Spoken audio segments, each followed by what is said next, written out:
Well, hello there, everybody. Welcome to Forgive and Forget. My name is Hal Sadi, a.k.a. Khalu, and this week we have another comedian on the show, another guest. There's a lot of guests coming in lately. This has been great. Fantastic comedians coming in, baby. So this week we have Matthew Amos, and you can follow him on Instagram at Matthew Amos Comedy, and then you spell that MATTHEWAMOS Comedy on Instagram.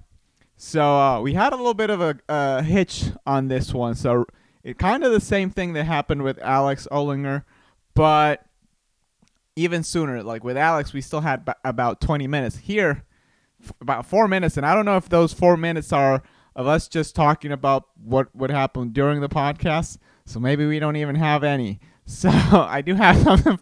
I do have something for a picture. I was talking to Robert before we recorded his podcast, and he told me that by having it on Do Not Disturb, it would help. And I think that really did the trick, because when we recorded his, there was no hitch. And then when Matthew came, so one of the rare cases of doing a back-to-back episode. So I recorded with Robert, and then Matthew came. So I kind of got a little bit distracted and forgot to put it on Do Not Disturb. So now I'm just going to do that every single time. I'm going to put it on Do Not Disturb every single time I record video, and whether it's 5 minutes or a fucking 2 hours, okay? And also, I'm just going to turn my phone off and then turn it back on just to make sure, man. Because I did a little bit of research on my end as well. So I just want to make sure. Now, on with the show, okay? Please follow Matthew at Matthew Amos Comedy on Instagram. And he's another fantastic comedian. I'll talk to you later, guys.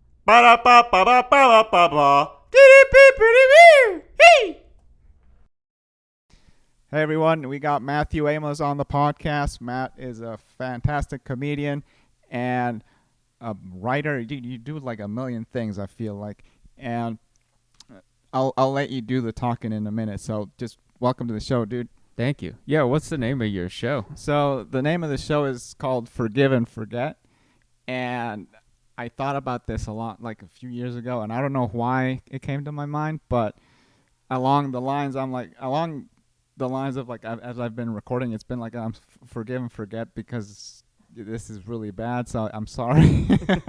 but yeah, that it sounds like it's religious or something like that, but not really. I don't know. Religious or maybe like an AA thing? Yeah, I guess we're all trying to be anonymous here. I don't know, man. So, but yeah. So, tell me a little bit about like yourself. Like, where did you grow up? I grew up in Riverside, California. Do you know a lot about California? Yeah, I lived in the LA area for about 8 years.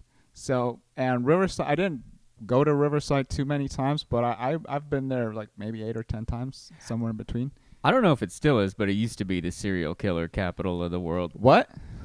Yeah, but it's I mean, it's not a crazy dangerous place, but it just had the most serial killers. Really? It's so if you're in LA, then you go to Orange County, and then it's Riverside County, and then San Diego County. Okay. So it's in between the bigger cities. It's very suburban type of place. Yeah. What? And you lived there most of your life, I'm guessing? Yeah, I lived there until I was about 27. Okay. Yeah, and then I moved to Fresno. That's in the middle of California. Yeah. That's where I started doing comedy. Okay. What was it like growing up in Riverside?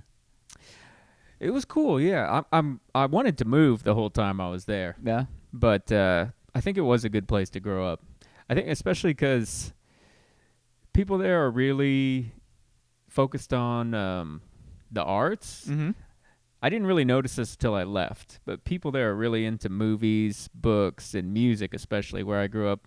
Music was very popular. Yeah. The kids who were in bands or played music were like the most popular kids at school, and there was a ton of people in bands in school. There's actually at our school more like goth, punk, and metalhead kids than there were just regular kids. Really? Probably. Okay. What would you classify yourself in that range? I was into metal back then and hardcore, which is Mhm. kind of like in between metal and punk. Okay. That was what me and my friends are into. You still listen to that music, right? Oh yeah, every day, like 8 hours a day. But it's because I work from home, so I could listen Okay. to what I want. Okay. Um, when what was high school for you? Like, what was it like? Uh, it was cool. It was really good. Yeah, I grew up I did wrestling in high school. Okay, I didn't know that. Yeah, I wrestled all 4 years in high school. And then that's when I got into music as well. So I used to go to my buddies' bands shows all the time. And eventually I joined a band, but that was after high school. Okay. But high school was really cool. Yeah, it was really cool. What was yours like? Mine was I didn't the only sport I played during high school was soccer, and I could have been a really good goalie if I actually Oh, so you were the goalie. I so I was when there wasn't a goalie, but I was like I have like really good instincts and like reflexes and stuff like that. So but I wanted to like be on the field. So if I actually decided to be a goalie, I think I would have been a great one. But I feel like I did not want to do that, so I didn't do it. It was only like on a case by case when it was needed basis. I'm like, okay, so I'll do it. How is the goalie in the higher? I've never been on a soccer team.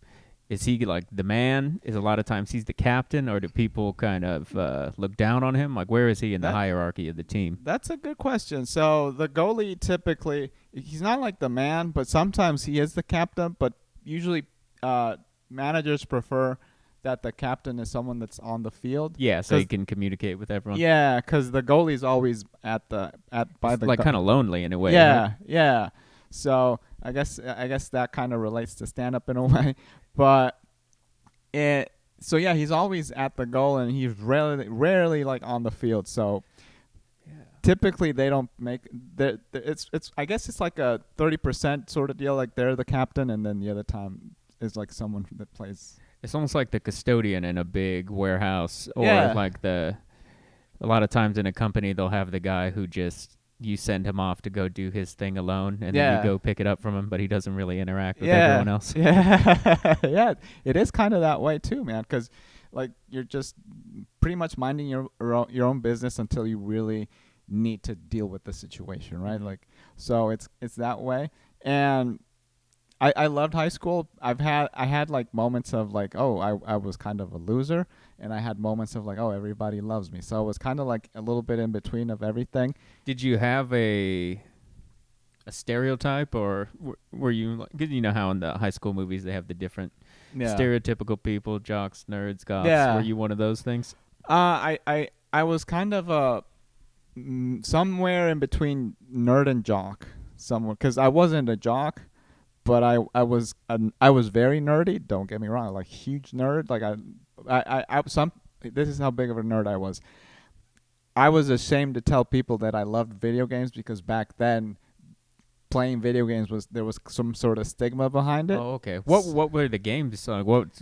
Were you playing Nintendo, or was Yeah. it up to Super Nintendo? And I had a Nintendo, the NES first. Then, for some reason, I went to a Genesis, and then went to an N64. Genesis was cool. Yeah. It had a lot of good stuff. Yeah, yeah. So what did you play? Well, ever since I could remember, we had a Nintendo at my grandma's house because it Mhm. was my uncle's, Yeah.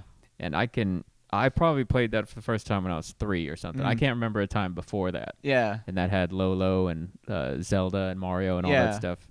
And then I think when I was around 6 or 7, I got a Super Nintendo. That was my first console. Okay. And then PlayStation, Dreamcast, and then I think by the time I got PS2 in high school. Mhm. Yeah, and those are all the consoles I played. Yeah. Yeah. Okay. So, like for example, with my friends, I had friends that we played video games, but then the cool people, we didn't tell them that we played video games, but they played video games as well. So Everyone was pretending yeah, they didn't play. everybody was pretending. So did you have like a similar situation like that? No, I guess they were somewhat nerdy, Mm-hmm. but I don't really remember people specifically. Maybe I was just shielded from this, but I don't really remember people specifically getting bullied for nerd stuff. It was yeah, there was only a few kids at school who got bullied. Yeah. I guess because they're extremely socially awkward. Yeah. Yeah, it's tough to say.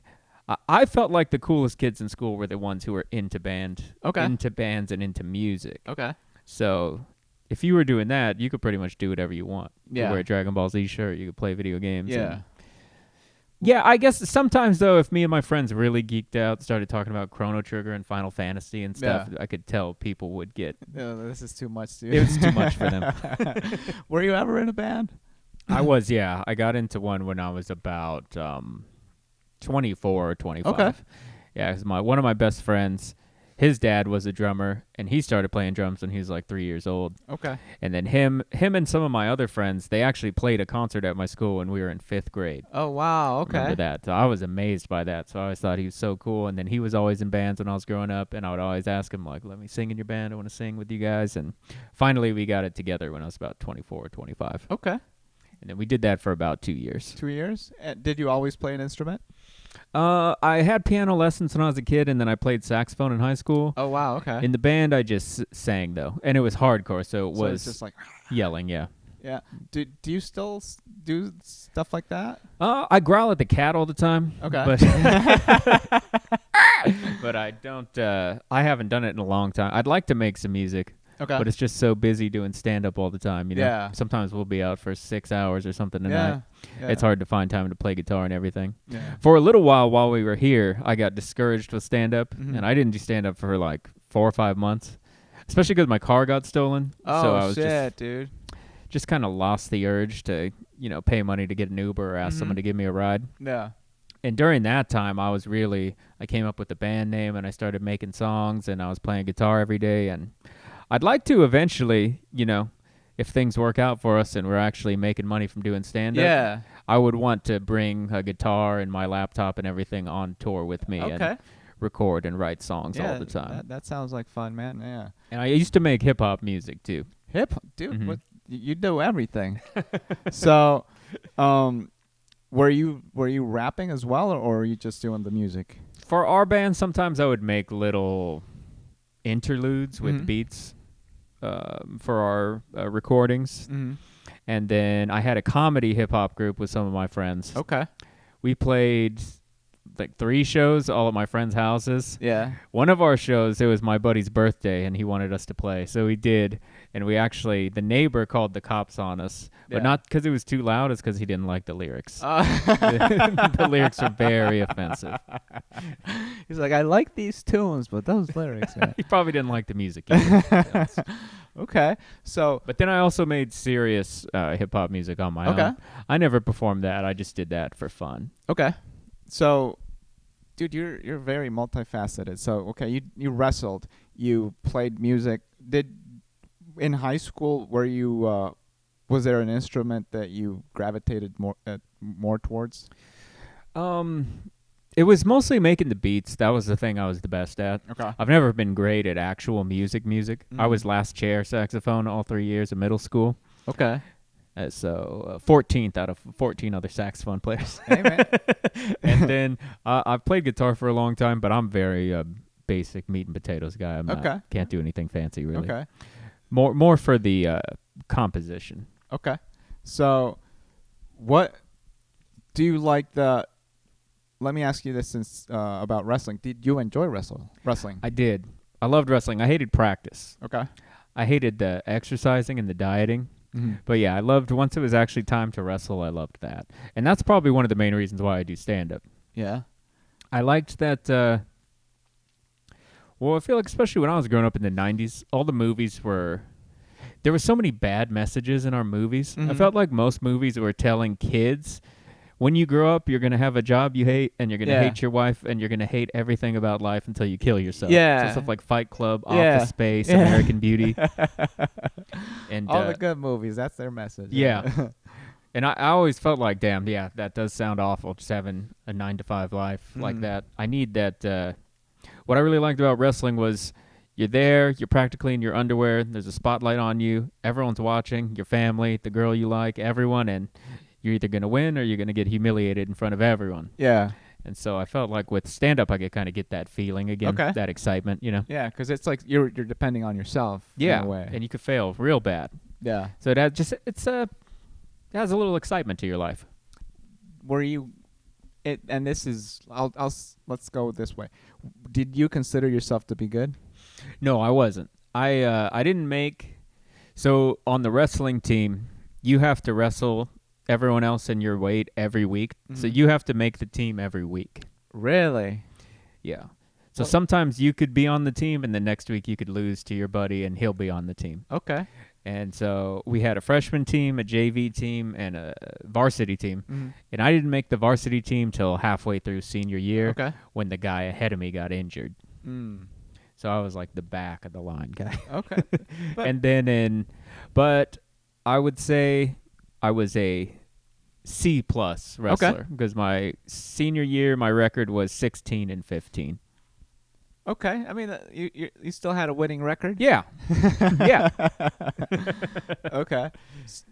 Do you miss that sort of exertion? I enjoyed it a lot. I would like to do jiu-jitsu again. I used to do jiu-jitsu in between wrestling Okay. seasons. Dude, you're like I double did trouble karate there. since I was 6.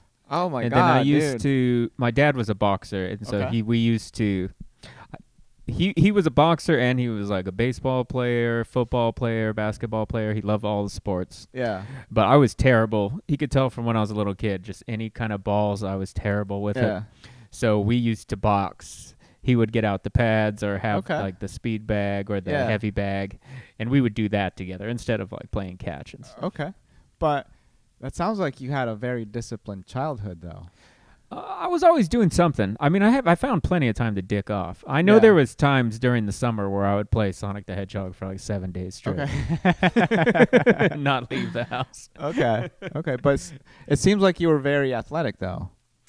I wasn't that athletic. Mhm. I was about 160 pounds my varsity year, and we would go run like 4 miles before each practice, and I'd be Yeah. in the back with like the 280 pound guys. Okay. I was always a terrible runner. It's 160. That's about your weight now, right? I probably weigh like 175 now. Really? Okay. I would guess, yeah. I haven't weighed myself in a long time, though. Okay. You know, actually, at Planet Fitness, they don't have scales. They don't have a scale, They don't really? have scales, yeah. That's I've never heard of a gym that Sounds doesn't absurd, have a scale. right? Yeah, that sounds so. Everyone so I weird. go in, I ask them, and they say we don't have them. Okay. Are there a lot of fat people at this gym? They kind of have this weird marketing slogan where it's about no judgment and everyone's accepted here, and so I don't know, maybe think the Okay. scales is like Okay. I guess. embarrassing people or something. All right. Okay. That makes sense, I guess. But okay. So you did a lot of martial arts, and so you did do jujitsu, though. Yeah, so in the summer we wouldn't be able to wrestle because the season's over. So then I would do jiu-jitsu. Okay. Yeah. Did you ever like what belt did you get to? No, I didn't get to any belt. I don't even remember I don't think anyone even had belts. Yeah, the Okay. place where I went, everyone would just wear street clothes. We Okay. didn't. It was like no-gi jiu-jitsu. Okay. I don't know how. Yeah, I think they kind of. My brother he did taekwondo, Mhm. and it was associated with his taekwondo dojo. So I think they just kind of let me go there and hang out. Okay. But maybe I wasn't officially like part of the team. Okay. Yeah, dude, you should definitely get back to that. I used to do jujitsu. Oh, cool. And I miss it so much, dude. It is. I've never had a workout like that. How long did you do it for? I did it for about 2 years. Oh, cool. And when I moved here, one of the coolest things about Austin is that you get the biggest. It used to be New York, but for some reason, a lot of them moved to Austin, and you get like the biggest teachers. All the best gyms, the best yeah. teachers. So I don't know.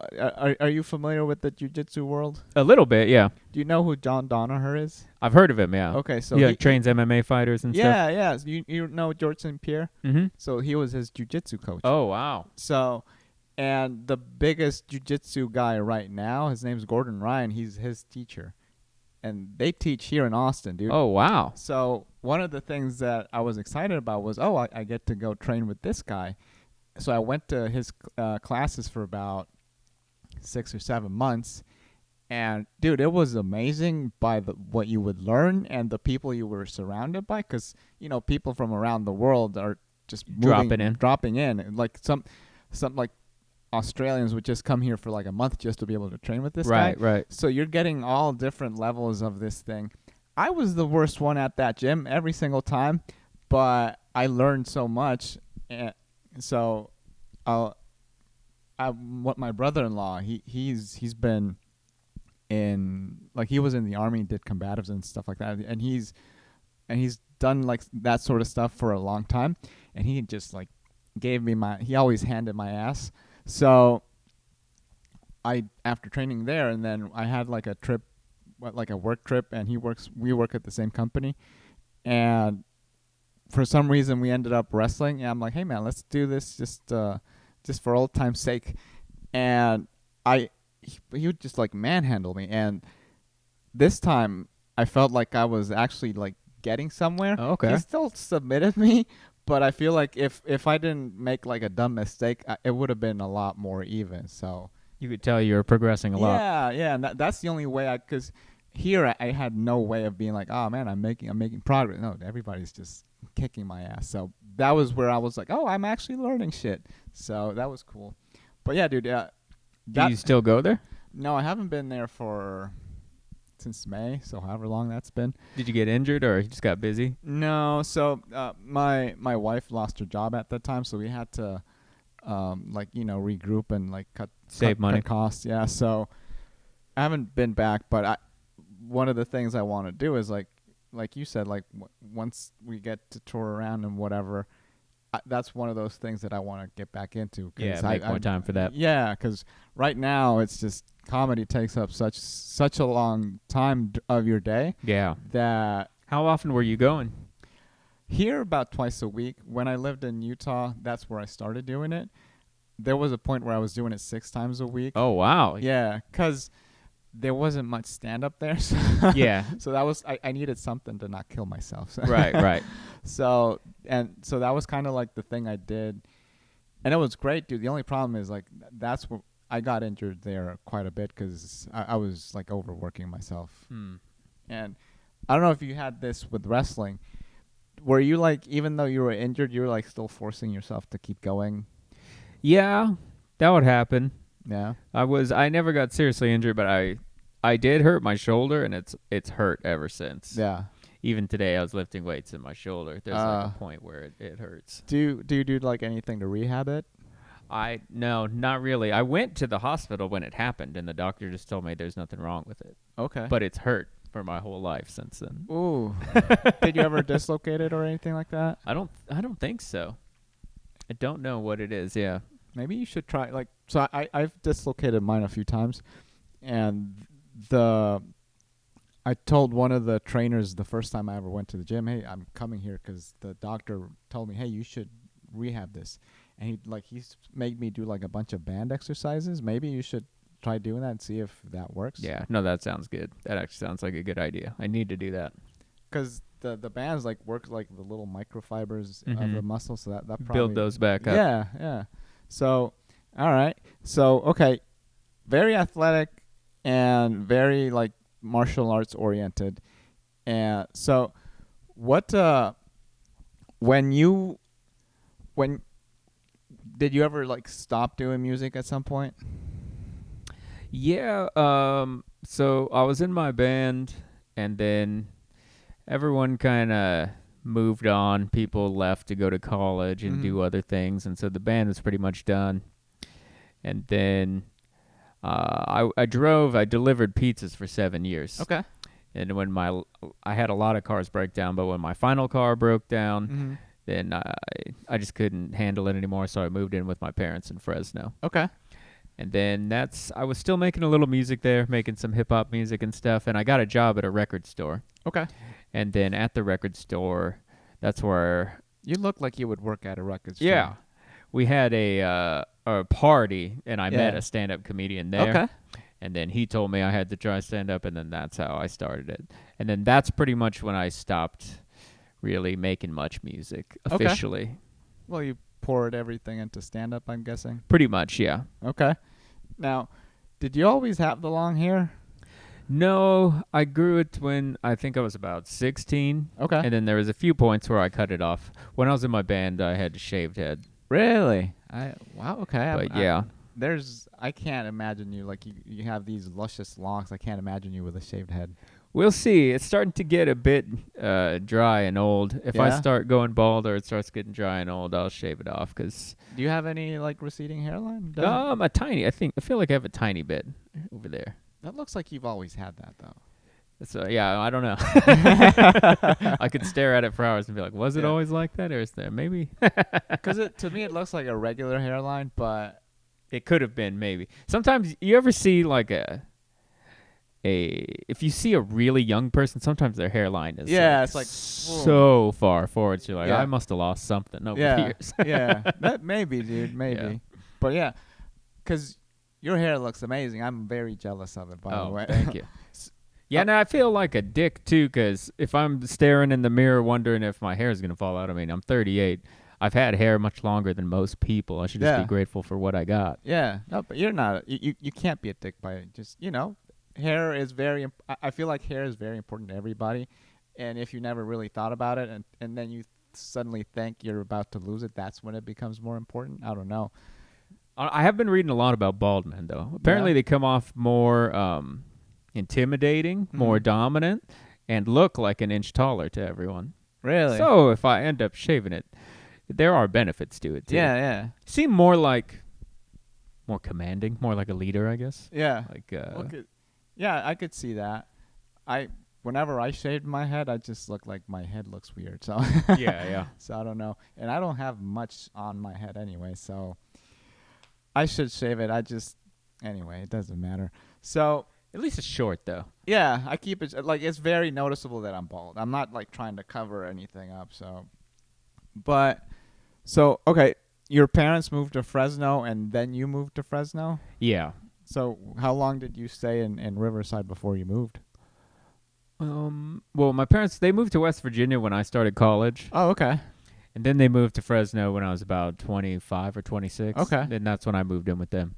Did you ever like visit them in West Virginia? Yeah, I used to visit them in West Virginia every year. Well, what was that like? It was really nice. It was really cool. I think it would have been really hard for me to live there, Yeah. but just going there for a week or so, that was amazing. Okay. They were about 40 miles just into the woods off of Okay. the freeway. All right. If you wanted to go to the movies, it was like an hour and 45-minute drive. Yeah. To go to Walmart, it's like a 3-hour drive. I mean, Yeah. they were real deep out in the woods in West Virginia. Okay. So it was awesome. Yeah, it was like basically being in a cabin Okay. just in the middle of the woods. Deers to walk up to their house all the time and stuff. That and sounds awesome. So when they moved to Fresno, what was Fresno like for you? Fresno is almost exactly the same as where I grew up. Yeah. Yeah. It's a trashy California town. Were you done with college by then? Yes, I was, but actually, when I was 30, I went back. No, when I was 28, between 28 and 32, I did college again. Okay. Well, what was your first major? First major was film. Film. Okay. What was your second major? Second major is English. English. Okay. They're still both very intersectionable. I don't know if Yeah. that's a word. Mostly when I was doing film, I was mostly on the writing side, anyways. Okay. So it was similar. Yeah. So you've always gravitated towards writing. Yeah, I did. I used to start. My dad's a writer, and he got me one of those little word processors Mhm. when I was about 7 years old. Yeah. Do you remember those? It's just like a computer, but all I could do is word, basically. Yeah. And yeah, so I would write short stories on there, and he would be writing stories on his computer, and then we'd go look at each other's stuff. Okay. Yeah, so How old were you when you started doing started that? doing that when I was about 7. Oh, writing wow. short Okay, stories so and you've stuff. been writing for quite a while. Yeah, I loved books when I was a kid. I was obsessed with those Goosebumps books. Okay. And I started reading Stephen King and all kinds of stuff. but Yeah.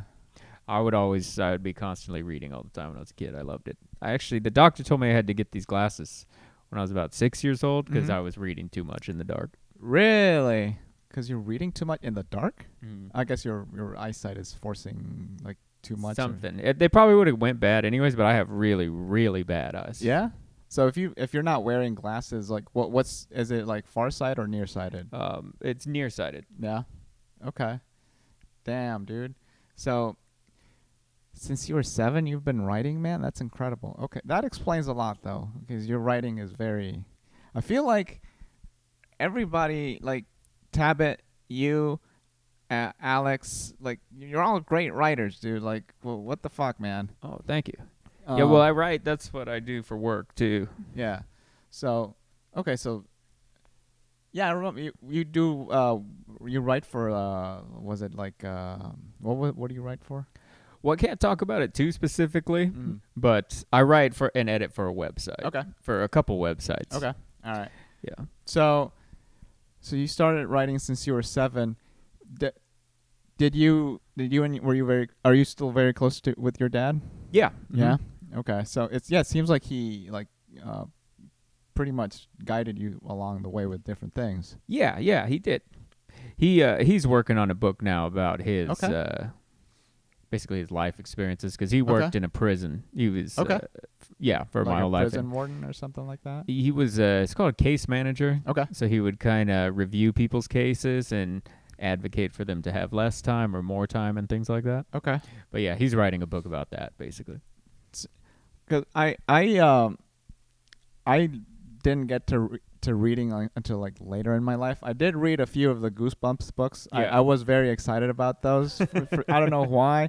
They were horrible, but they were fun though. But anything that school just like forced you to read, I never really read. It's always really dry, serious stuff. Yeah. And even like I've gone back to read some of the stuff that they made you read in school. I'm like, this isn't that bad, but for some reason, if they're just forcing it down your throat, it doesn't feel as good. I guess I don't know. But I don't know if this is the same case for you, but like I feel like when it's my idea, it's great. When it's other people's ideas, and then they just try to push it down your throat, it's not as fun. Does that happen to you? I would guess it probably did at some point in time. I know I was much better with school the second time around. Yeah. I went for sure. The first time, not great. But I would always read whatever they gave me because I just loved reading. Okay. But I do think it's weird that the selection of books for school, you would think that they would, like Harry Potter's the most best-selling book of all time. Why not just make the kids read that? They love it. They want, you know what I mean? That'll make them want to read more. Yeah. So that makes sense to me. I don't know. I can't see why they wouldn't be doing that, right? I guess they want to. The books they make people read in school, there's some historical purpose for it, I guess. I don't know. But so I got into got into reading like the first. Have you ever read The Unbearable Lightness of Being? I don't think so. Is that Oscar Wilde? No, that's Milan Kundera. Okay. Yeah. So that was in school. I purposefully did not read it, but one of the English teachers like, hey, you got to read this. You got to make a book report. And then I didn't read it, and then I didn't have a book report. She's like, okay, I'm not failing you, but you're gonna have to read this, and then you're gonna have to give me that book report. So like I was on the spot. She made me go to the class like after hours to do this presentation. So I'm like, okay, I guess I got to do something now. So I didn't read the book, but I read the summary, and I'm like, oh, this is fun, man. I didn't know like books that are given to It seemed interesting to you when you read the summary. Yeah. So it was like, it was about like infidelity and I'm like, I didn't know you could read this in high school. So that was the book that made me love reading again. Like I don't know why I stopped reading the Goosebumps books, but after that, I'm like, oh, I'll read all the time. And I got into writing because I started acting, and they're like, well, if you don't write, then you're not going to get booked or whatever. I'm like, so that's how I got into writing. Oh. So I'm, like to Wait, me, so they encourage actors to write? Yeah, well, the school I went to, they did, because they said that the people that are getting the most work are the people that make their own work. It's like Sylvester Stallone who writes Rocky and then he gets to act in it. Exactly, something along those lines. So, because it's especially that business is very like power sort of deal.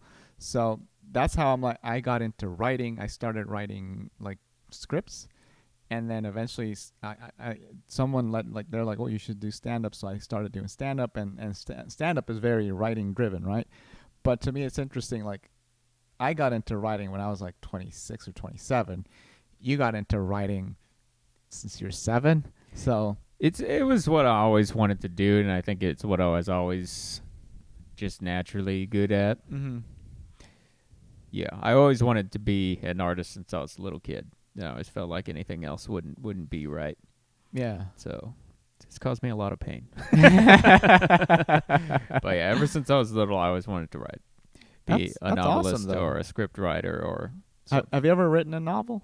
I have, yeah. Yeah. What kind of novels have you written? Let's see. I know when I was a kid, I wrote some. It's kind of hard to remember what they. I wrote. I wrote this when I was a really drunk, depressed 25-year-old. I wrote this a novella. Really, it's probably like 85 pages. Just about a guy who's fat and depressed and tries to lose weight. Okay. Were you fat and depressed at the time? Yeah, I was. It's funny. That's cool, man. And then I know I wrote some other novels when I was a kid, but the main thing that I wrote was in college. The second time I went to college, when I was about 32, for my senior thesis, I wrote a short novel. It's like 150 pages, just about me doing stand-up in Fresno. Okay. That's cool. Do you still have that? I still have it, yeah. Actually, I gave it to Sam Talent. I did, because you know how he has his... Yeah, I love that book, by the way. I got to open for him in Idaho. What? And this was before his book came out. Okay. So I got to open for him for the weekend, so we were talking and everything. So when we were talking about Sam Talent the other day, you actually know the guy. No, I wouldn't say know him. Well, I don't know if you he'd met recognize me, but You met him. I've seen him a few times. But we exchanged the books because he was telling me I wrote a book about stand-up. I'm trying to get it published. And I was like, oh, that's cool. I did the same thing. So he's like, yeah, email it to me. I'll email you mine. And so it's cool. Yeah, I have the email from him with, that's awesome, with man. his book. Yeah. How long ago was this? This would have been... It was before the pandemic. It must have been 2019. Okay. Dude, that's awesome. 2019 or 2018, yeah. Okay. Was that the last book you wrote, or do you still... It was, but I wrote... I started a few more. I'm thinking about... I don't know. That it's kind of weird because... Did you read Rick Rubin's book? It's one of those that I have in my to-do list, but I haven't read it yet. He has this thing in there where he talks about how if you're a perfectionist, at some point you do just kind of have to force yourself to say that's the end and it's done. Yeah. Because actually, if you try to come back to something 2 years later, you're not the same person who wrote it. And so sometimes I think that, because sometimes I think, like, man, I should go back and there's all this crap in that book that I don't like anymore that I wish was different. But I wrote it back then.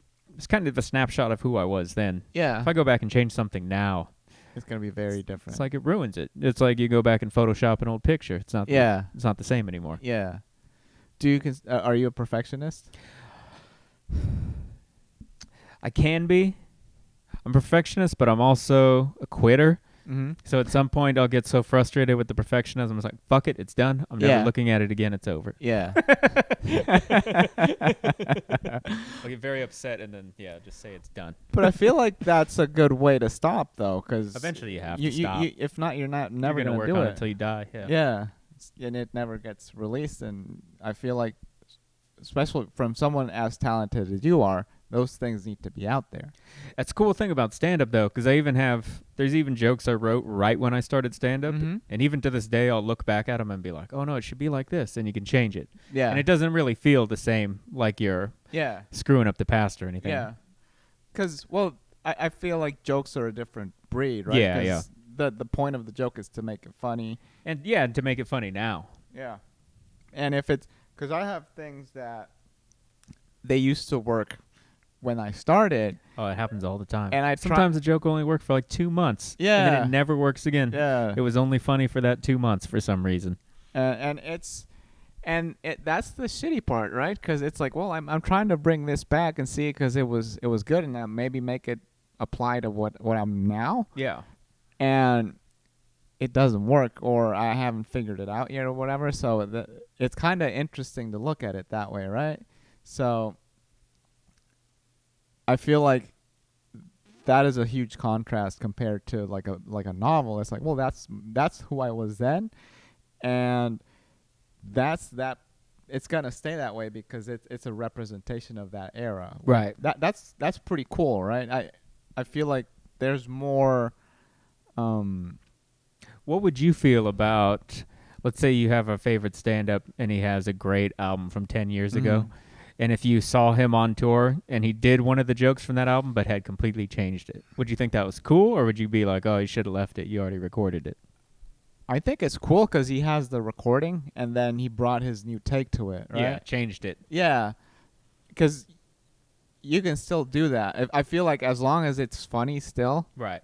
you can bring new life to it no matter what, and it's kind of like a different angle to it, right? Right. So that's interesting.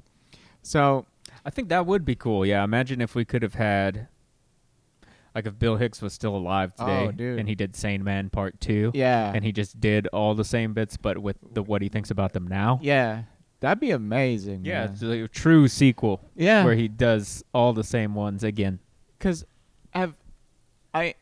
do you like? I'll give you an example. Like I listen to either albums or specials over and over again, and sometimes if you go back to the different ones from the same comedian, you'll kind of see like a through line through their bits. Like they might be the same topic, but it's a different angle. Some of them even throw in the same bits. Yeah, I know Dennis Miller, I was watching all his specials. yeah, He has bits that are in like 4 of his specials. yeah, Usually it's not something really long, yeah. but he'll have like some one-liners that he still Yeah, are yeah, in all of them. so in a way, I feel like that's the same case, Yeah, right? yeah. So it's kind of cool to see that because like, oh, it's the same thing. Did you like Dennis Miller? I never really paid attention. I know he was Weekend Update, and so I know him from that, and I liked him when he was doing that, but I never really saw a I stand-up. love Dennis Miller. Yeah? I feel like I'm very influenced by Dennis Miller, but I also Really? feel like I'm Okay. the only person. I've never met anyone who likes him. Really? I think he's great, and then he started doing his political thing. Which, Yeah. He was funnier before, for sure. Yeah, but I think he's still funny. It's just now he's just very political minded, which I think he always was, but now he's like very into politics, and Yeah. so I think it's It different. seemed almost more politics than comedy a lot yeah, of times now. Yeah, but I remember when he was on SNL, like I loved what he was doing. He has an old special, I think it's from 1990 or Mhm. something, in black and white. Okay. I think it might even be called Black and White. Okay. On YouTube. Amazing. Yeah. So good. Okay. I gotta see that because I'm always curious about what your influences are. I get when I feel like I'm being too much like him, Mm-hmm. I really try to pull back Yeah. because I feel like he's the very dark and ugly side of myself. Okay. He's very smart, pretentious, and condescending. Just a dick. He's almost Yeah. kind of like Anthony Jeselnik or Daniel Tosh before Okay. them. Okay. But his whole thing is that he's really smart and he does these really esoteric references and no one knows what he's talking about. Yeah. And really detailed descriptions with big words and stuff. And I love doing stuff like that, Yeah. but I almost never find the audience that's okay with it. Oh, but I feel like when I see you do your stuff, it seems smart, but it never feels like you're trying to make people seem dumb. Well, I have to try hard to do that. A lot of editing that goes into Okay. making it seem less douchey. When I first write it, it will seem very condescending. Okay. I get that. All right. Do you edit your stuff a lot? Yeah, I do, definitely. Yeah. Okay. So because I feel like, especially if anybody ever has a lot of problems with writer's block, I think the best way to get over writer's block, especially for stand-up, just start writing out your bits. Okay. If you just start rewriting out your bits, writing them back out, typing them out, you'll have ideas. Okay. You'll be like, no, not that. I need to change that. Or like, Yeah. oh, this could happen in it. Yeah. I feel like that's so much better than just starting with the blank page. Yeah. Just write those out until you have like 2 pages filled with your bits. Yeah. And then you're going. Your brain's going. But Okay. it's when you're really just staring at the blank page where you're like, shit, I don't know what to do. Yeah. Yeah. That if I have for me that this works when I'm looking at a blank page and I don't know, I don't know what to write about, and that's how I get my juices flowing. But I like your idea of like, oh, just go to an old bit and edit it, because you'll want to change something. Yeah, there's something that you can edit and you can make it better. So that's usually I'll even just I'll have new ideas from it that are just a completely different bit. okay. But it's just from looking at it, I'll be like, well, what if this happened or that happened? And then I'll be, 5 things have happened later, and I'm like, this is actually just a different bit. But I got the idea from it by looking at the old thing, Okay. That's interesting. Because you kind of see, especially if it's bits that work, you see where your brain goes and how it works when it's being funny. Mm-hmm. But whereas usually when I'm sitting down to write, there's nothing funny about it. It's just, it's the morning, there's no one around, it's not fun. Yeah. But if you see, like, the kind of place your brain is in when it's being funny, Okay. Man, okay, that's really interesting. All right. I never thought about it that way. So I like talking to different people about the way they write as well, because everybody writes in a different way, and some things that you do might spark something and that I could like apply to what I do, and then that gives me like a new perspective or something new that I'd never really thought of, which might change the whole thing, right? So that's very interesting. Yeah, I think, well, like I said, I started writing when I was 7. I always wanted to be a writer. Mm-hmm. So when I started stand-up, I was unemployed. Okay. And so I would spend about 7 or 8 hours before the mics writing. Whoa. But there's nothing funny. I was just really paranoid and just stressing out about it. And so I think most of the time I've been doing stand-up, it's been trying to learn how to write. Not necessarily write less, but to just take the writing less seriously. Mm-hmm. Because I think a lot of times I do the worst when I'm like, okay, I've been writing for 4 hours. I have all this shit. I need to say it all. If I don't say it all on stage, I'm going to lose my mind. When usually you should just say the points, but not try and memorize a giant monologue. It's going to piss people off. Yeah. So that's when I do my worst too. Not because I've been writing 4 hours. That I don't think I've ever spent 4 hours writing in one day. But when I'm trying to say everything exactly the same as I wrote it out, and that's when I get messed up the most. So when that happens to me, I'm just gonna get up there and talk about whatever. Mm-hmm. So you said when you started stand up, you were unemployed. So when you said a buddy of yours told you that you should do stand up, what was your first impression of like an open mic? Okay, so the first day when I convinced myself I was going to do stand up, I actually went downtown to a show in Fresno.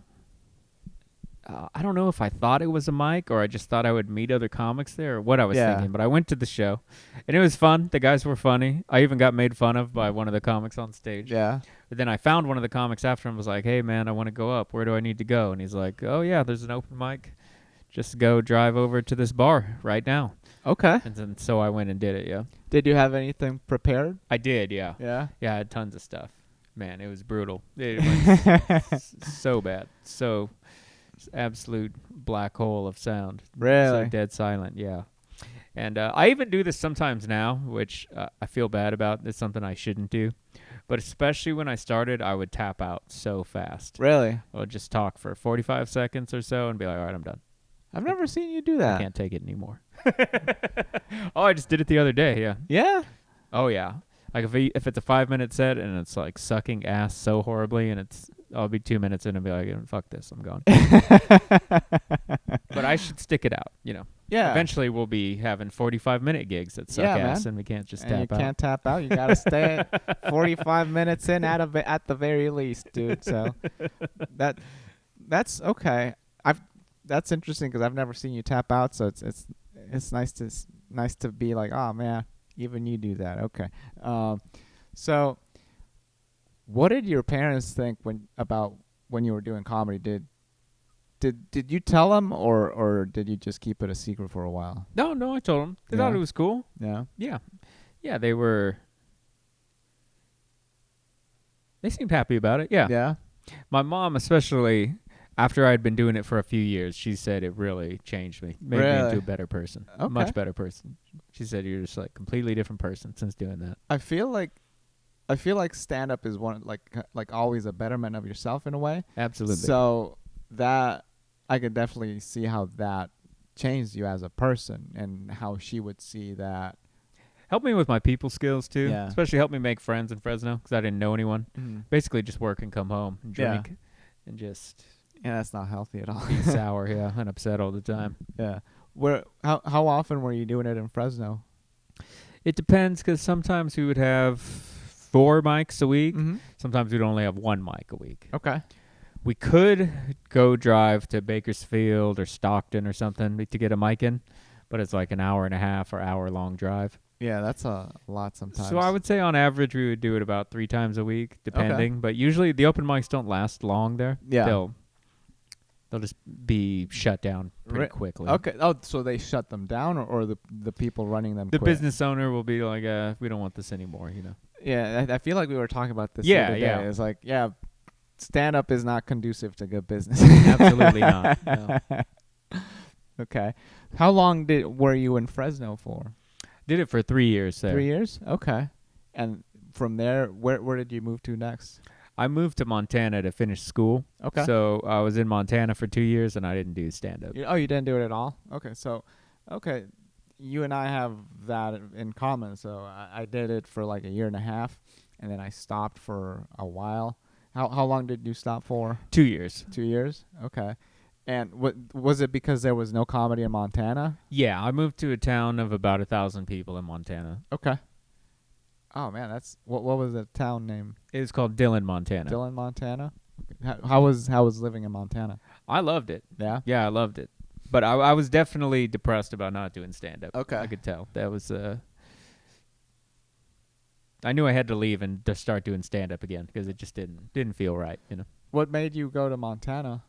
I applied for schools late. Okay. Very late. The only schools left accepting were in Montana and Alaska. And that's where you did the English, right? Yeah, that's where I finished my English degree, Okay. in Montana. Okay. And then I wrote it about stand-up, so you could tell I was still thinking about it. Yeah. Oh, but that's cool though. So it was always something that was always present in your mind. Yeah. Okay. And luckily, before I left, too, because I wasn't sure if I'd ever do stand-up again, because I wanted to be an English professor. Yeah. I got to record something at my friends had this bar. It used to be a bar that we would do stand-up at, but then eventually about 6 of my friends got together and bought it and turned it into this video game bar. Okay. And then that was the main place where I would do shows and do stand-up. And they had a really professional, nice setup to record. Yeah.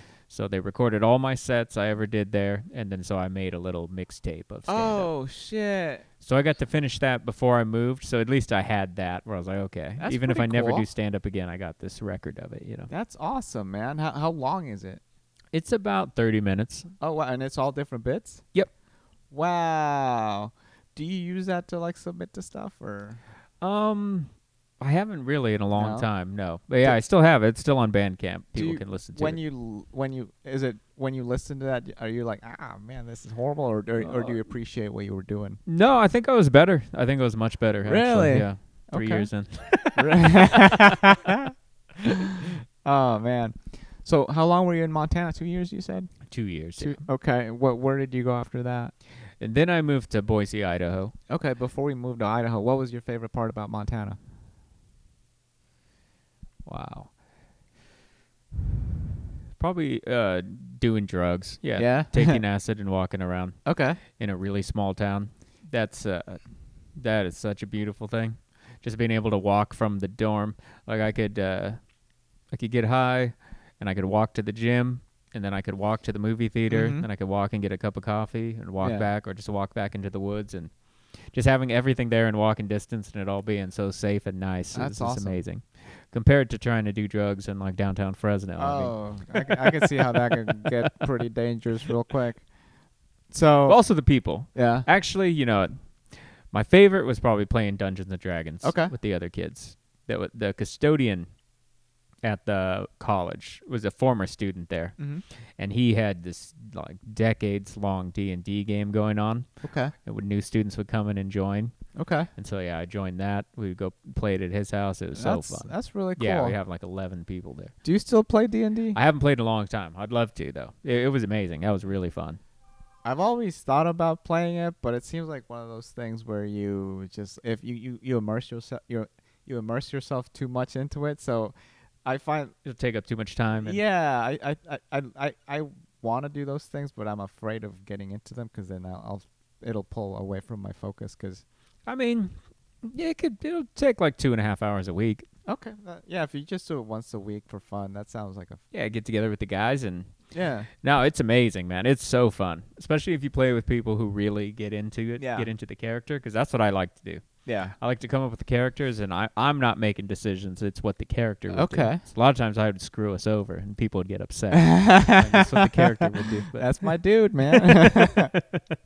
That's awesome, man. Yeah, I kind of played it one time, and it wasn't really. We were in math class, and I don't know why. Like the math class we were in, they would sit us in like a circle, and I don't know why we got into it, but we were kind of like simulating a D&D game. It was like a imitation of it, but it wasn't fully it because we weren't following like the exact rules or anything. But we were all creating characters, and I thought that was so fun. cool, yeah. But after that, I never did it again. So, but I could see how that could be such a like you can like make a party out of that shit, Yeah. dude.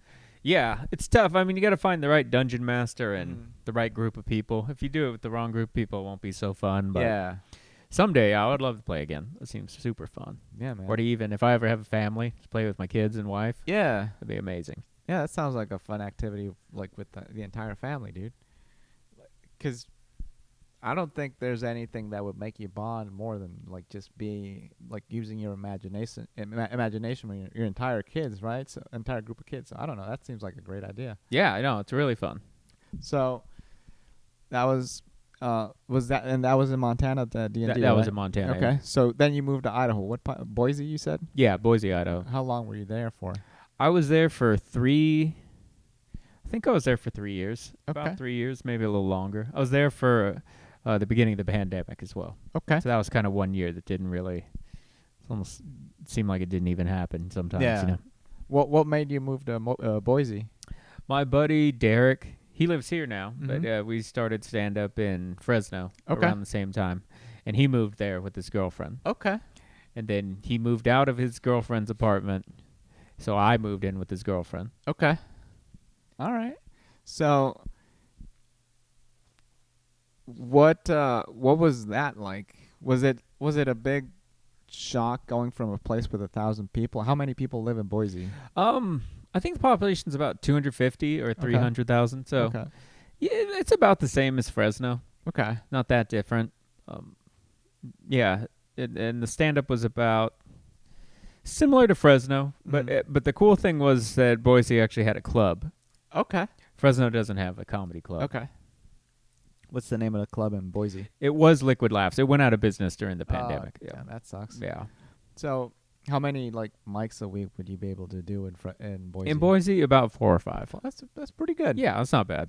Okay. And were you doing all 4 or 5? I was at times. There was other times when I get discouraged and stop, but yeah, it's kind of start and stop there. Okay. And what was like? What were you doing? What was your job there when you were in Boise? So at first, well, actually, the first job I did there was this place called Caption Call. Have you ever heard of them? No.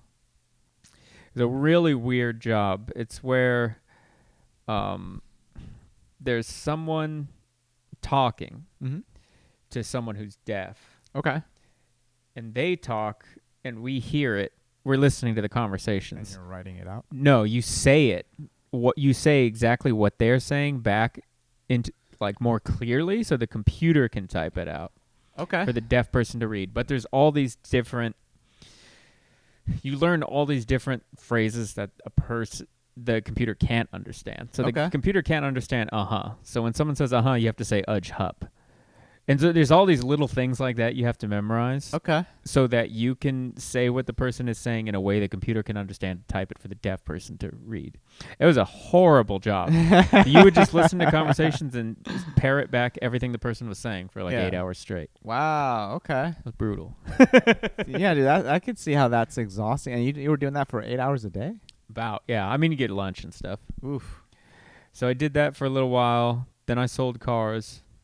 Used car salesman. Okay. Only for about 5 months. How was selling used cars like? I hated it. Yeah? Yeah, I couldn't stand it. Did you feel like a used car salesman? I did, yeah. Yeah? Sleazy used car salesman. Oh, yeah. We'd have to go through our leads, call like 100 people a day. Yeah. Hound people if they come onto the lot, beg Yeah. them to buy something. It sucks. I hate it. I don't like stuff like that. Yeah. I don't even want to talk to people. So talking to them with a motive, it's hell on earth. So, what made you stay for 5 months? Just the money, just making Yeah. money. But it was pretty cool. Eventually, I made enough money to buy a car, and I got a good discount from Okay. them. So right when I started working with them, my car broke down. Oh shit. Okay. So I was just riding my bike to the car dealership. Did you live far away? Not too bad. No, I could ride my bike there in about 15 minutes. Oh, that's pretty good. Yeah. So eventually, I made enough money to buy a car, and I got a good deal because it's from the dealership. Okay. And then I just started doing DoorDash and Uber Eats and stuff. Okay. And then that's what I did the rest of the time I was there in Idaho. Do you enjoy being in a car? I do, yeah. Yeah. What? I really like that. Even sometimes if I'm having a bad day, I'll just go do Uber Eats. Really? That makes me feel way better. If I'm just in the car by myself, listening to music or an audiobook or something, Yeah. do that for 3 or 4 hours and just drive around the city. That makes me feel so much better than if I just sat at home watching wrestling or something. Yeah. You get out of the house, you're making some money. Yeah. There's little mild interactions with people. Yeah. And I I love it, yeah. I'll get back into this, but you said when you say you watch wrestling, are you watching like collegiate wrestling? No, or like professional wrestling. Okay. Actually, the reason I did wrestling in high school is my dad told me I had to pick a sport. Mm-hmm. And then that was right when I really got into pro wrestling. Okay. And I read Mick Foley's book. Yeah. And he said if you want to be a pro wrestler, you have to wrestle in high school all 4 years first. And if you're tough enough to do that, then you could be a pro wrestler. So then that's why I wrestled 4 years in high school. Did you want to be a pro wrestler? I wanted to be a pro wrestler. Really? Yeah, that was my goal. I kind of see that in your acts in a pro certain way. wrestling stuff, Yeah, I yeah. kind of see that a little bit. Yeah. Okay. Yeah, I want to start. Me and Alex we're starting to do sketches. Okay. And I wanted to be one of our sketches to be someone who's a YouTuber. Mm-hmm. Have you seen this thing where like YouTubers get into fights with other YouTubers and they're talking crap on each other? Yeah. And maybe they even get together and fight in real life eventually. Yeah. I wanted to be a YouTuber who's always starting fights with other YouTubers. Okay. But it'll be an excuse for me to just do wrestling promos and that like an SNL way. You know? Okay.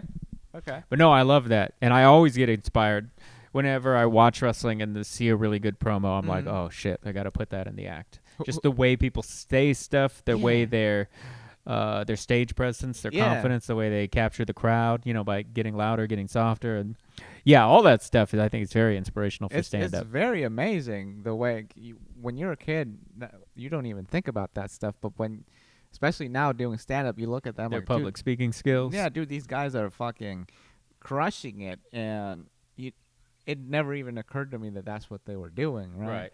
So, oh, man, okay, I'm just sidetracked by the wrestling. Who was your favorite wrestler? When I was growing up, my favorite was probably Chris Benoit. Okay. Oh, dude, that's a very deep cut. I've never heard anybody say that. Okay. I even remember I was making a Chris Benoit music video. Yeah. Yeah, and my dad came and he's like, "That's your guy, isn't it? I know that's your favorite." And I was like, "Yeah, he is." But this is way before he did the things he did. Okay. But yeah, when I was a kid, I was obsessed with him. Obsessed. That's awesome, man. So my favorite was Stone Cold. I was like this is what everybody I love likes. Stone Cold too, of course. This is what everybody likes. So and that's what I like. So what I don't know, but he was awesome to me, and I also liked the Undertaker in a way. But maybe it was a little too dark for me back then. But I always really appreciated his thing. And I Another one that I really liked was Bret Hart for some reason. Oh, I love Bret Hart. Yeah. Yeah, when I used to go to this. He had a little mini golf, like Mhm. tiny amusement park by Yeah. our house called Castle Park. Yeah. And they had the, I think, 1993 or 1994 WWF Royal Rumble game Mhm. where you could be Shawn Michaels and Okay. Doink and Bam Bam and Bret Hart, but it was Yeah. signed by Bret Hart. Okay. So I remember I used to always go there and I was like, oh, man, Bret Hart was here. He signed this. Damn, dude. That's pretty cool. You know, when I first got into wrestling, my favorite one was Hulk Hogan. Did you how old were you when you got into wrestling? So when I was really young, I watched wrestling very briefly, and it was in the era where there was Shawn Michaels, Yokozuna, and Lex Luger. I Yeah. remember I hated Lex Luger. Yeah. I wanted Yokozuna to win. I was really mad that everyone hated Yokozuna because he was Japanese. Yeah. And yeah, I watched it for a couple weeks, and I was like, man, wrestling sucks. Yeah. Everyone who watches it, inbred hick, they're stupid. It's fake. I hate it. And then when I was about 14, my cousin, who I always looked up to and thought was really cool, Yeah. he told me, he's like, you got to watch it again. It's better now. You know, the stories are really interesting, cool. Doesn't matter if it's fake. Like, just watch Yeah. the stories are really interesting. And then, so yeah, I saw Mick Foley cut a promo on Triple H. Mhm. I think it was on Thanksgiving, Yeah. SmackDown, or like the day before or something. And then I was in, every rest of my life. So you still watch wrestling? I do, but I only watched WWF for like a year. Okay. And then I really started to like other stuff. I like Japanese wrestling, Mexican Mhm. wrestling, British wrestling, and Okay. Independent wrestling and others. I don't like WWF at all. Okay. That's pretty interesting, man. So, which one is your favorite? What kind of what league? I don't know how to call them. What league? Japanese wrestling is probably my favorite. New Japan Yeah. Pro Wrestling. And then AEW. I like AEW a lot. Okay. For a while, when I lived in Southern California, we had the biggest independent wrestling company in Southern California. It's called PWG. Okay. And so for a while, I went to about 30 of their shows in a row. Oh wow. Okay. And yeah, like a lot of the guys from there started a Mhm. company called AEW, which is like the Yeah. second biggest company, kind of like Yeah. WCW now. Mhm. But yeah, it's cool because all those guys on there, I used to see them just in a tiny room that could only fit about 200 people. Yeah. See them every month, and so AEW always have a close place in my heart because of PWG and that. Damn, man. Do man, that's so interesting. I wouldn't if you didn't tell me right now that you're such a big wrestling fan, I would have never thought about it. And now that you mention it, I'm like, oh, I definitely see it, a part of it in your act, and it never would have occurred to me for some reason. Yeah, when my life gets really dark, man, I'll watch wrestling like 10 hours a day. Damn, man. And then maybe 12 hours of listening to podcasts about it. Did you ever watch Prime, like, you know, the Japanese like MMA sort of deal? Oh, Pride, yeah. Yeah, There you yeah. go. It's Yeah, I loved stupid. it. Because I've never watched it, but I've heard a lot of stories and Yeah. I've read about stories about it, and I know that a lot of the Japanese wrestlers would get into that and Yeah. like fight for real. Yeah, yeah. So that to me was always interesting, like, because wrestling is real in the damage part. It's fake in who wins and who, like, the story, but the actual like interactions of like everything that's happening, like these people are getting hit, they're back breaking their backs and shit like that. So for someone to just go to that and then go into like real fighting, that's very interesting to me. Have you seen the Fry and Takayama fight? No, man.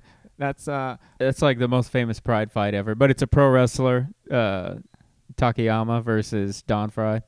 It's the most brutal fight ever. It's the one they just come out and grab each other by the neck and punch each other in the face for like 10 minutes straight. ooh, It's amazing. It's one of the greatest fights ever. because and wrestlers, they can withstand so it makes sense that Mick Foley said, like, oh, if you can take the pain from like regular like wrestling, and what was it that he said, like, Wrestled 4 years in high school. and if you can take that pain, then you might be ready to be a wrestler. Yeah. Those guys, I think those are like the hardest people in any sport because just of the pain they endure, right? So that is, to me, that's really interesting. And man, I know.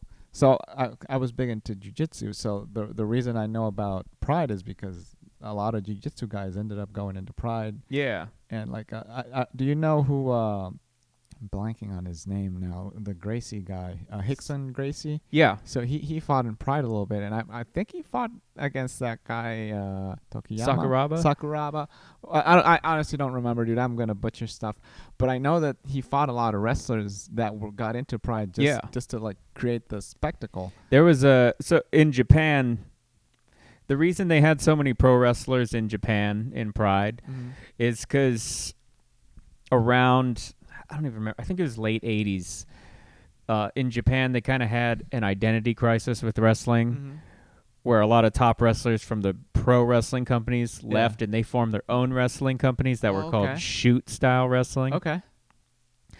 And so they were basically saying, our wrestling is real. The old New Japan and All Japan, they're fake. Okay. It would be like if, I don't know, if Hulk Hogan left WWF and started his own company and said, we're real, they're fake. Okay. And so, but theirs wasn't real. It was still fake, but it looked a lot more like jiu-jitsu and MMA. And then that's when Pride got really popular after. So these guys had basically talked all this crap and said, we're real, they're fake. And at this point, they kind of had to prove it and go fight. And most of the time, the pro wrestlers would get the shit kicked out of them. Oh, that makes a lot of sense. It also, too, what sucked is the owner of New Japan Pro Wrestling, Inoki, he was obsessed. He actually fought Muhammad Ali in a real fight. What? Because he was always obsessed with making people really believe wrestling is real. And in Japan, people kind of believed it more than in America because their wrestling is more realistic. Yeah. But he did a lot of stupid stuff in the early 2000s where, like, he would take his new youngest star, heavyweight champion, and make him go fight Crow Cop or something, and then he'd get knocked out in like 20 seconds. And so they did a lot of damage to their business by making those guys fight real fights. They never should have. It was stupid.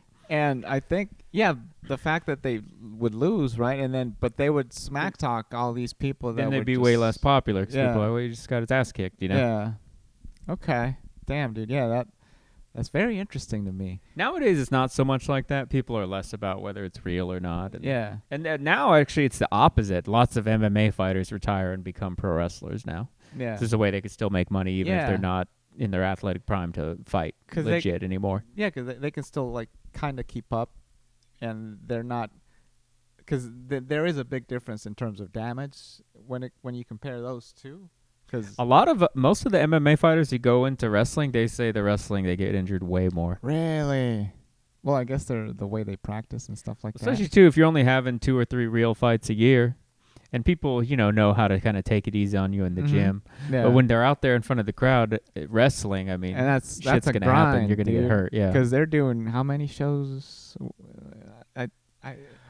Wrestlers used to do an insane amount of shows. Yeah, like 300 shows a year. That's ridiculous. But actually, the modern wrestlers, they wrestle a lot less. Yeah.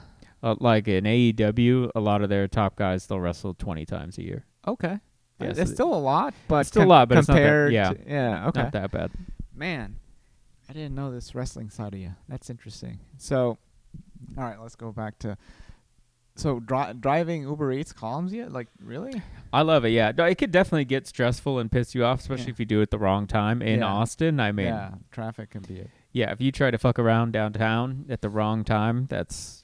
Like, you never want to take an order on Rainy Street. No. There's nowhere to park. That You'll have to park horrible. somewhere illegally and then run over. And so, yeah, if you don't know the lay of the land, it could be really stressful. Yeah. But if, I kind of hang out around here more, actually. I'll go over to, like, South Park Meadows and stuff. And okay. I know the places where it's chill. Mm-hmm.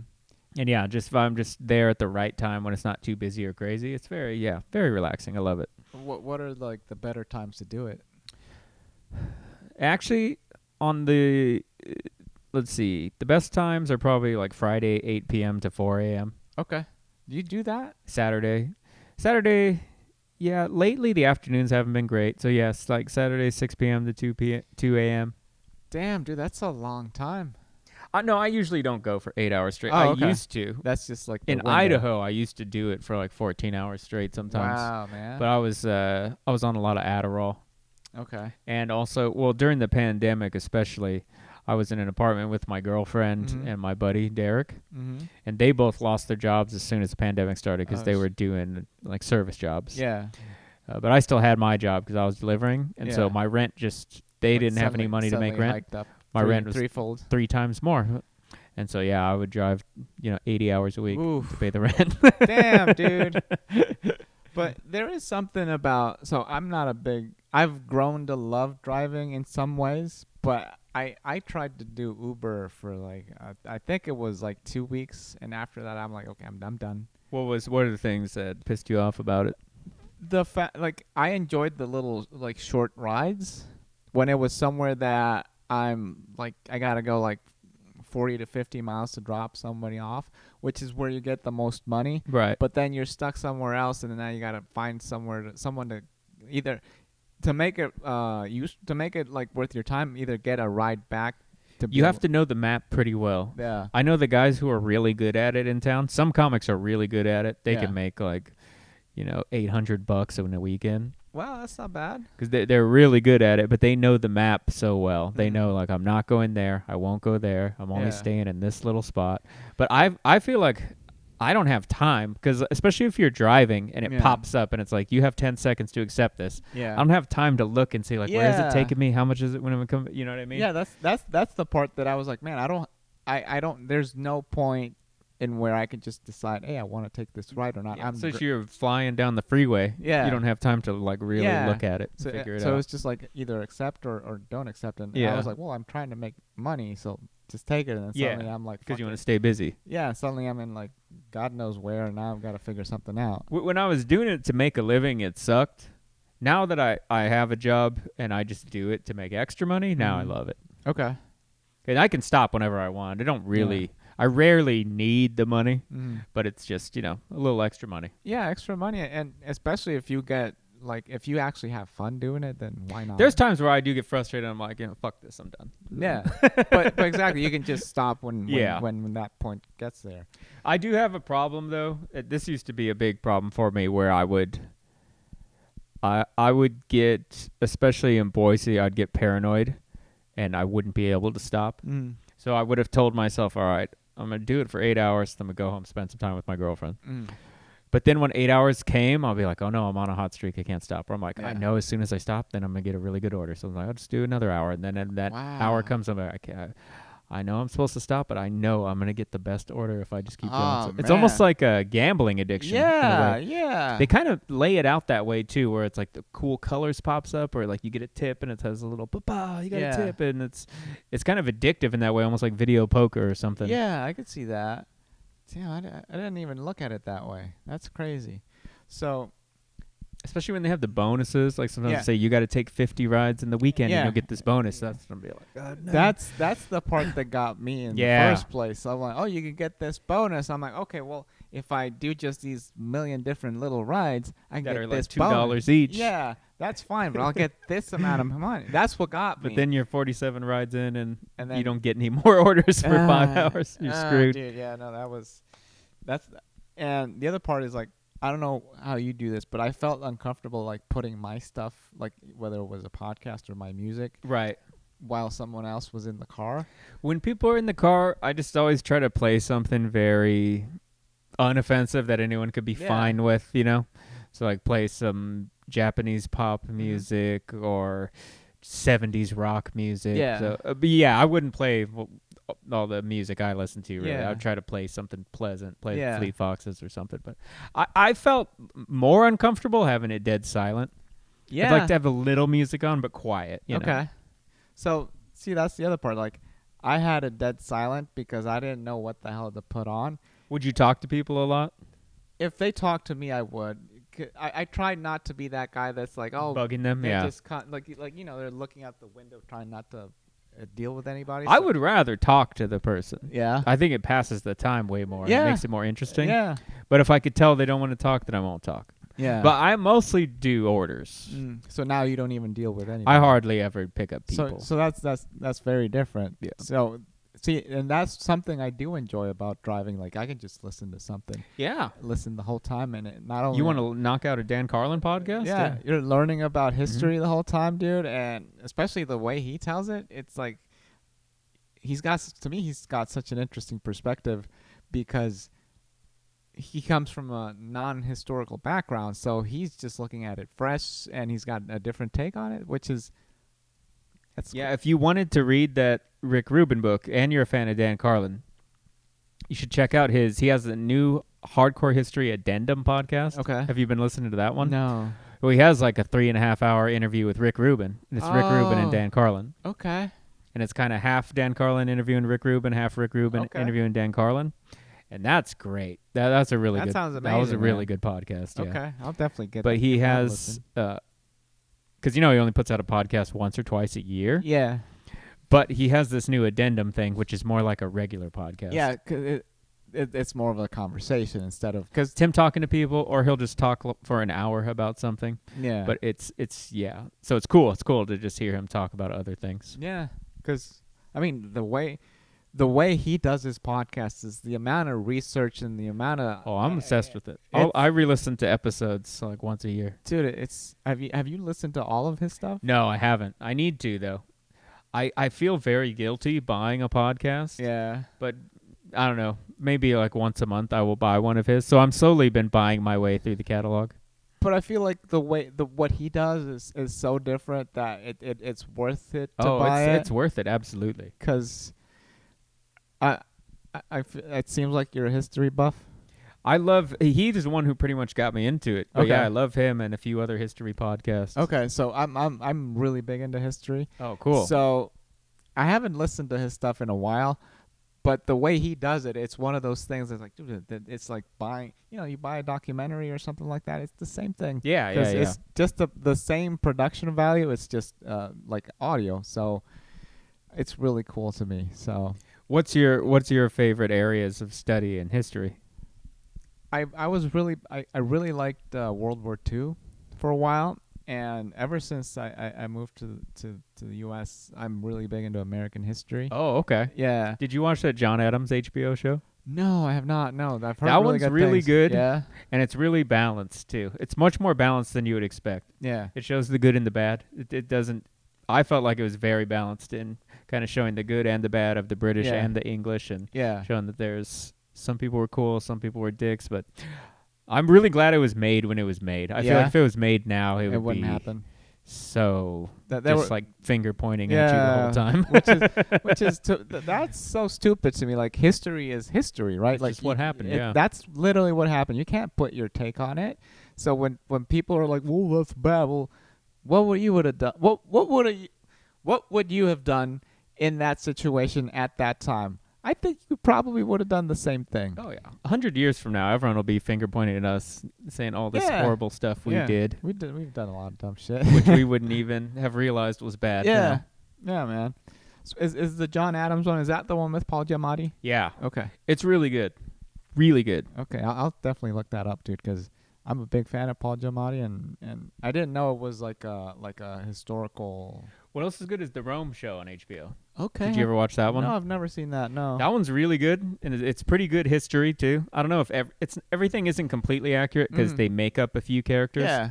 They make up these two soldiers that are involved with like Caesar and Pompey and Okay. stuff, but they make them up so you can have characters to follow and everything. But Okay. it's good. It's really good. It's about the time when, basically, when the Republic was falling apart and Julius Caesar was at Yeah. the height of his powers and all that. Okay. See the Rome and like Greece and all that. That's also some of the stuff that I'm like, oh, dude, this is awesome. That's so, my favorite. yeah. My favorite, yeah. My favorite stuff in history is probably, Romans, Greeks, and Aztec. Okay. Aztec and Spanish, and just basically all of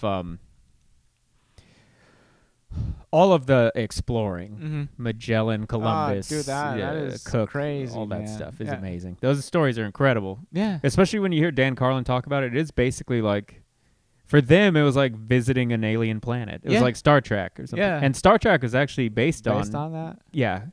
Cook, Okay. the guy who discovered Australia. That's who Captain Kirk was based on. Really? And a lot of the old Star Trek shows, it's really based on the Navy. Okay. Oh man, I didn't know that. But yeah, I love that stuff. Love that stuff. Yeah, man. I'm really big into history, so that I'll Have you ever tried to joke about history on stage? I try to, but a lot of times I find it difficult. Yeah, because I tried talking about the French Revolution at one point. I just felt like I was just telling history instead of like there weren't any punchlines.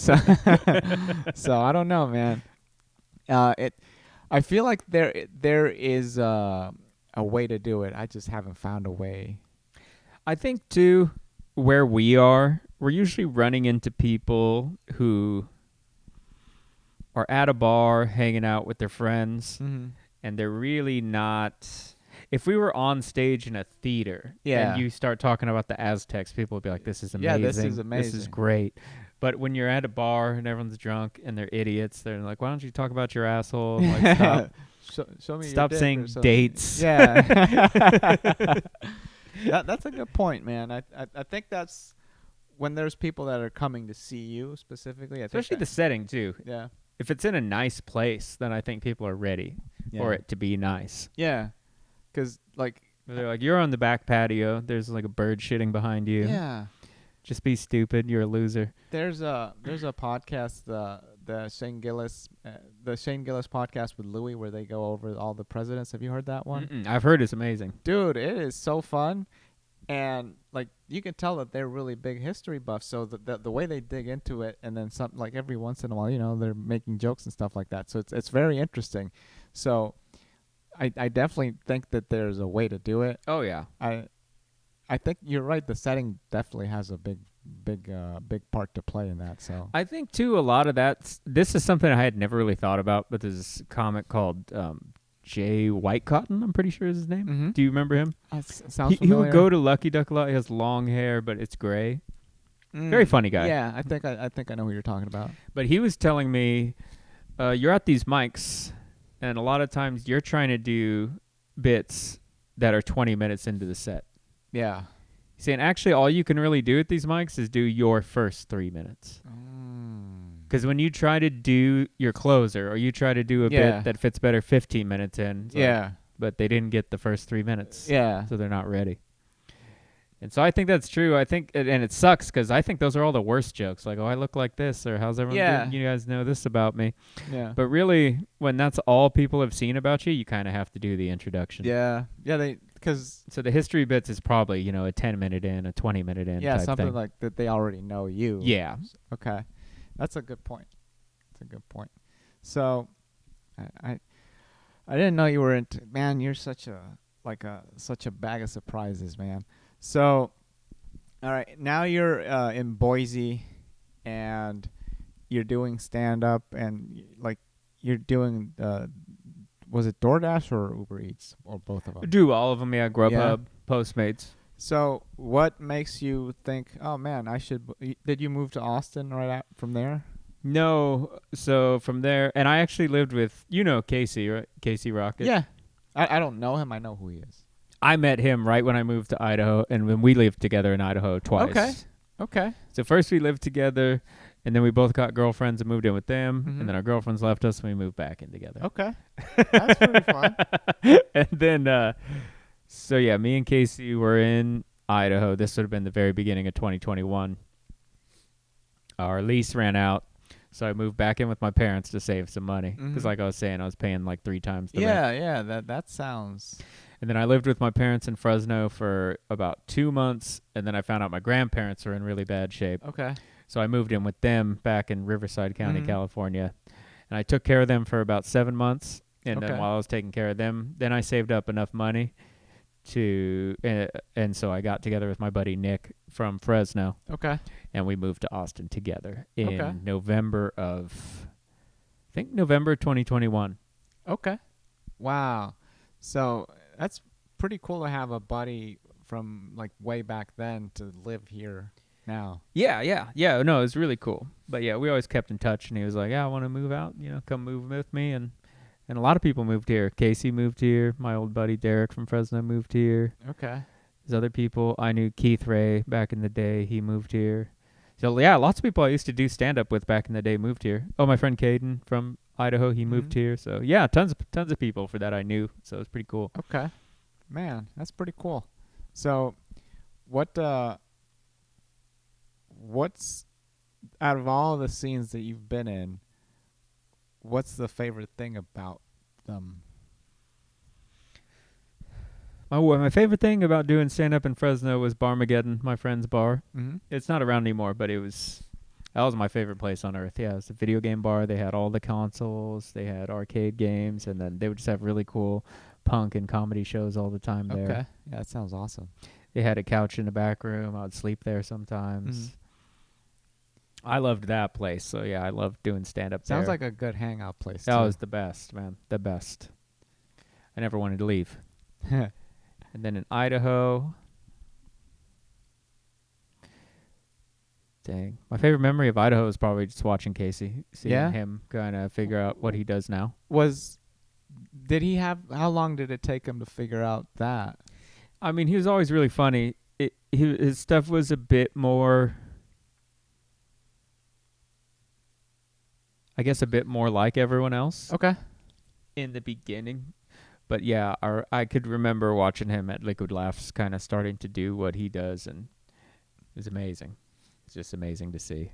Unbelievable. Yeah, It's so cool. I got to see that in front of like 4 people so many Yeah. times.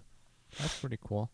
And now, that was in Idaho, and now, when you moved back to Fresno, to Riverside, were you doing comedy in Riverside? No, it was still pretty locked down in California. Okay. I probably could have found something, but I didn't. Yeah. Yeah, California is a complicated place to Yeah. be like. And go actually, around I've those- heard from other comics that Riverside doesn't really have much stand up. Yeah. Strangely, yeah. You would think, like, being so close to Yeah. one of the bigger I guess they comedy just scenes. figure if you really want to do it, you'll go to Just San gotta- Diego or LA. Okay. Yeah. Have you ever been to San Diego to do comedy?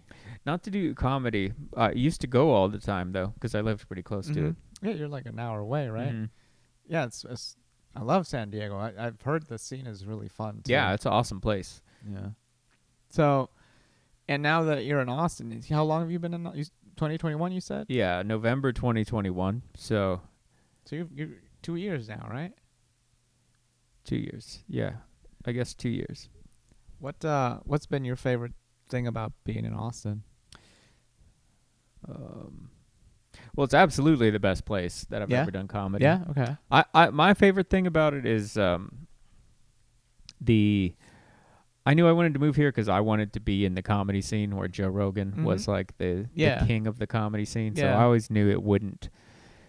Because in California, but especially in Idaho, it was very political. Yeah. And you could easily get blackballed from all the shows. Yeah. Very backstabby, gossipy, and just Yeah. disgusting. So that's what I love about being here. You see someone go up who's like practically in Antifa, and then right after see someone go up who's far right, and Yeah. everyone just seems to coexist somehow. Yeah, It's there's, wonderful. There's no problem with that. And Yeah. I think that's the coolest aspect of it too. yeah, I love it. Man. Because by the time you moved here, was how long had Rogan been in town? I don't know, maybe a year or so. Okay, so he'd been here Yeah. for a little bit. Okay, But I could just tell, like, man, Kill Tony's going there. All Mhm. these huge comedians are moving there. Yeah. That's the place. there's got to be something there that's happening. Yeah. Actually, my buddy Derek, me and him were talking about moving here way before Joe Rogan did back in the Yeah. day, because we were just like, it's a cool place, but it's not L.A. or New York. Yeah. Because we're not really, we're small town guys. Yeah. So when I was in, where I started comedy was in L.A. and my wife and I were trying to buy a house, and buying a house there was kind of a chore. Even just visiting L.A. for a day is a nightmare. I can't imagine living there. That's going to be so tough. I always enjoyed it, but I can see why people didn't like it. I've probably been there 150 times in my life. I've been there a lot, but every time I've gone there, I was like, man, it's hard to just be here, to get there, and to leave. Yeah. So the thing that made me want to leave was the housing market. I'm like, dude, I'm not paying $500,000 for a shitty house. That is not what I'm doing. California's been losing like 300,000 people a year. Yeah. The population's declining, and I just heard that they're having like really bad money trouble because people keep leaving and all the businesses are leaving. So Yeah. they're like billions of dollars in debt now. And I heard that there's a new law that they're trying to implement where even if you're leaving and you sell your house, you still have to pay like the leaving tax or whatever it's called. So they're trying, because that's happening, they're trying to tax people that are leaving Get like just to get some of the piece tax of the you have to pay yeah. to leave. Yeah, which is, dude, what the fuck, dude? So, but anyway, we were thinking, and Austin was one of the places that I thought of as well, the only reason we didn't, because we're like, okay, there's a scene here, so you're still be able to get like 4 or 5 mics a week, which is good, and housing is a lot cheaper. But my wife got a job in like southern Utah where we didn't have to pay rent, and Oh wow! So a house came with the job. yeah, so I'm like, oh, I can't really say no to that. Yeah, no, that's amazing. So I'm like, how hard could it be to start a comedy scene? Turns out it's pretty hard. But I learned a lot while I was there. And So did you make your own mic or? yeah, I started my own mic. I tried to do one that was every day. It didn't work. So I tried to adjust to the amount of times people would go to. So I went to 3 times a week, and 3 times a week was still a little too much. So I went to twice a week, and twice a week seemed to be the good number. Was there enough people in town who wanted to do stand up? It was like 6 or 7 people, dude. Okay. Yeah. That's not that bad. It's not bad. That's actually seems really tolerable. Yeah. I would imagine the business would prefer that to 45 comics going up. And yeah, so having open Because you guys mic, are in and out, it doesn't take long. having open mics there were pretty tolerable in that sense because they don't last that long. And actually, it was nice to. I don't know how the mics were in Fresno and Boise, but there were actual people at the mics. Yeah. So that was kind of No, that was a great thing about Idaho. Every mic was like a really good show here. yeah. It would be like 20, 25 people just there. Amazing. Yeah, so like amazing. You get to like find your voice with actual people instead Oh, of it's just amazing. the comics. We were so spoiled in Idaho. Everyone would get laughs and be great at all the open Oh, man. mics. It sounds insane, doesn't it? Yeah, yeah, dude. It's awesome, and there's things that you can miss about that, but there's other things that this place provides that you can't just get anywhere else, right? So It was. I think we were there for the perfect amount of time. yeah, exactly. So so I think in my case when I got here like a year and a half ago. So by the time I got here, like Robogun had been here for 2 or 3 years, however long it's been, and so it's like already like booming and stuff like that. So I feel like, oh man, it helped in the sense that there's like a million mics here. Yeah. So you can get mic wise, you can get as much stage time as you want, Oh yeah. and there's a lot of stuff happening here too. So I guess in a way, I learned the stuff that I learned over there because I learned how to produce shows. I learned how to run mics and stuff like that, which is very useful here. And also, it's kind of a way to like meet people too. Yeah, so yeah. It's I guess in a way we kind of have a similar starting point to be here. So, what do you still enjoy being here? In Austin? Yeah, Yeah. I do. Okay. Yeah, I love it. Yeah, What about you? Yeah, I do. Because I hear people say like, "Oh man, this is a shitty place." I think it's the best place to do Yeah, stand up. yeah. I think it is. Yeah. I love it. Absolutely love it. I can't say that. I mean, a lot of the mics are heartbreaking. Mhm. They're hard. Yeah.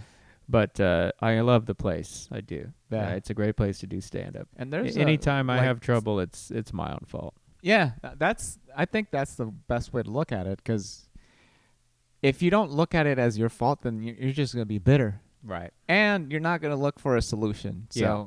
Exactly. it's it's funny. Robert and I were talking about the homeless dude. I don't know if he was homeless or not. That was at the tiniest bar the other day. Yeah. That was interesting, and you're like, I remember, like, you're like, this is my fault. This is not the homeless guy's fault. Yeah. You just got a laugh out of that, and people were all like, man, the vibe or whatever. But Oh no, what Hal means is that there was a big hullabaloo with this homeless guy at this outdoor bar, and they got him completely gone from the show right before I went up because he'd been heckling people for like the last 3 or 4 comics, and then I went up, barely got any laughs at all. So I was like, all right, this is my fault. Can't blame it on him. Kind of wish he was here now, but Oh man, but I think that's a perfect way to look at it, because you see people that are blaming the crowd all the time, and it's like, well, even if it is the crowd's fault, you should it's still just- blame yourself. It's still your fault, because you can still turn it around. And There's always something you could do. Yeah, and I feel like the best comedians always turn it around somehow. Well, I mean, even if there genuinely was a time when it was the crowd's fault, you should still blame yourself. Yeah. Because that's the only way you have anything you could do about it. Yeah. That's so true, man. What is there something that you would like to plug or anything like that? Well, if you guys can follow me on Instagram, it's Matthew Amos Comedy. And yeah, we haven't started our YouTube. We're gonna. Anyways, you could look up my comedy album on Bandcamp if you just look up Matthew Amos Comedy on Google. I'll definitely give that a listen. And yeah, pretty soon, me and Alex will have our Content USA YouTube channel with comedy on there. Nice, awesome, man. Thanks for coming on, dude. Thank you.